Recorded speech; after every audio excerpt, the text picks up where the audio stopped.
नमस्कार, हम रिंकू तिवारी दुबई से स्वागत बा आप सबके हमारे चैनल पे। आप सब भसुर गारी गीत तो बहुत गौले होके ब्लॉगिन और बहुत सुनले भी होके ब्लॉगिन, लेकिन ये ऐसा गीत ना सुनले होके बहुत ही जबरदस्त गीत बा।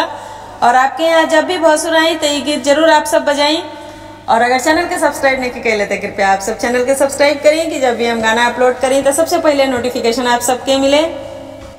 गोरखपुर से रेल चली है और चली दो पहिया, भसुर के दीदी भागी गईली, आई हो दादा कहिया, भसुर के दीदी भागी गईली। गोरखपुर से रेल चली है और चली दो पहिया, भसुर के दीदी भागी गईली, आई हो दादा कहिया, भसुर के दीदी भागी गईली। गांव नगर में शोर भइल बा आवारो बजरिया, भसुर के दीदी भागी गईली, आई हो दादा कहिया, भसुर के दीदी भागी गईली। गांव नगर में शोर भइल बा आवारू बजरिया, भसुर के दीदी भागी गईली, आई हो दादा कहिया, भसुर के दीदी भागी गईली।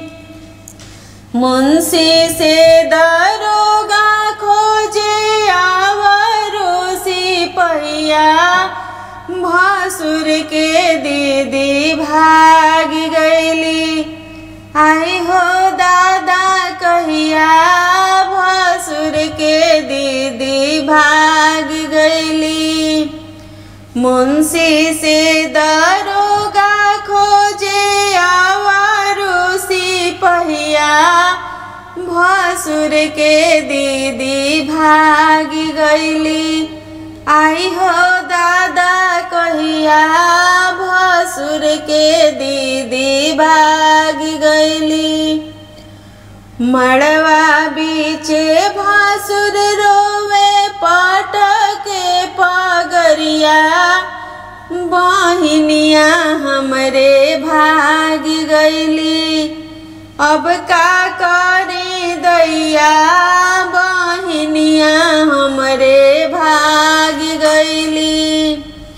मड़वा बीचे भसुर रोवे पटके पगरिया, बहिनिया हमरे भागी गईली, अब का करे दैया, बहिनिया हमरे भागी गईली।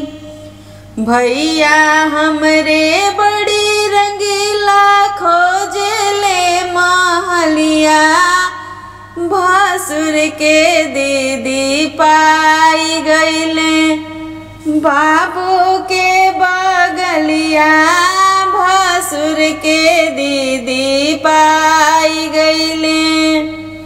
भैया हमरो बड़ा रंगीला खोजले महलिया, भसुर के दीदी पाई गईले, बाबू के बगलिया, भसुर के दीदी पाई गईले। गोरखपुर से रेल चली है और चली दो पहिया, भसुर के दीदी भागी गईली, आई हो दादा कहिया, भसुर के दीदी भागी गईली, आई हो दादा कहिया, भसुर के दीदी भाग गईली।